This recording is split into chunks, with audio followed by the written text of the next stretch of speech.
আসসালামু আলাইকুম, সবাইকে স্বাগত জানাচ্ছি নতুন আরও একটি ভিডিওতে। আজকের ভিডিওটি ইতালিতে যারা বসবাস করেন তাদের জন্য গুরুত্বপূর্ণ। TG24-এ প্রকাশিত একটি শিরোনামের বিস্তারিত আমি বাংলায় বলে দেওয়ার চেষ্টা করব। 11 মে 2024 প্রকাশিত শিরোনামে বোনুস তারি 2024 সম্পর্কে বলা হয়েছে।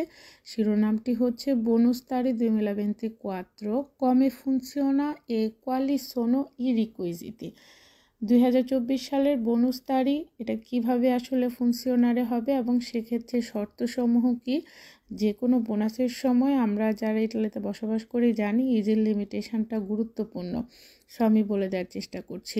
মূলত বোনাস তারিখ এই বোনাসটা আসলে আপনারা যে ময়লার বিল সম্পর্কিত বোনাস অর্থাৎ যা পেমেন্ট করেন সেখানে একটি ট্যাক্স রিডাকশান আছে এবং ট্যাক্স রিডাকশানের উপর বেস করে আসলে এই সুবিধাটা দেওয়া হয় এবং এটা কোনো পুরো ইটালিতে নির্দিষ্ট কোনো নিয়মের উপরে বেস করে হয় না।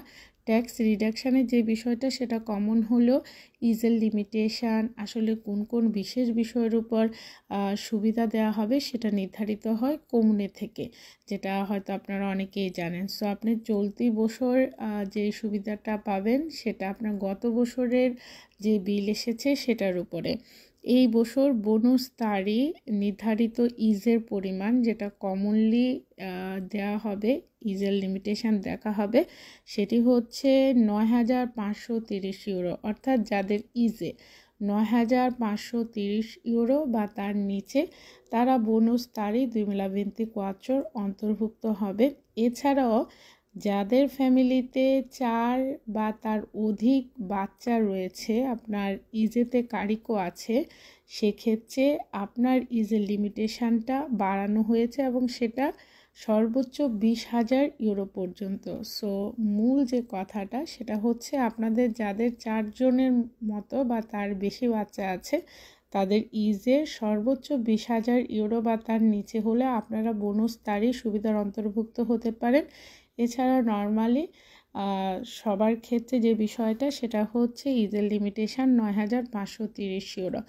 এবার যে গুরুত্বপূর্ণ বিষয়টা মাথায় রাখতে হবে সেটা হচ্ছে কমুনে টু কমুনে এই সুবিধাটা কিভাবে দেওয়া হবে এবং কেমনভাবে কার্যকর করা হবে সেই বিষয়টা কমুনের উপরই নির্ভর করবে।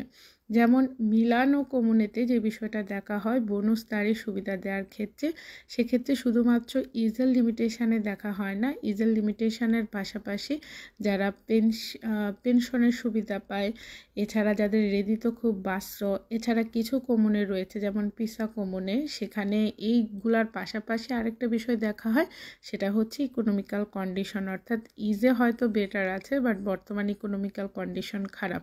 তো আশা করি বিষয়টা আমি বোঝাতে পেরেছি।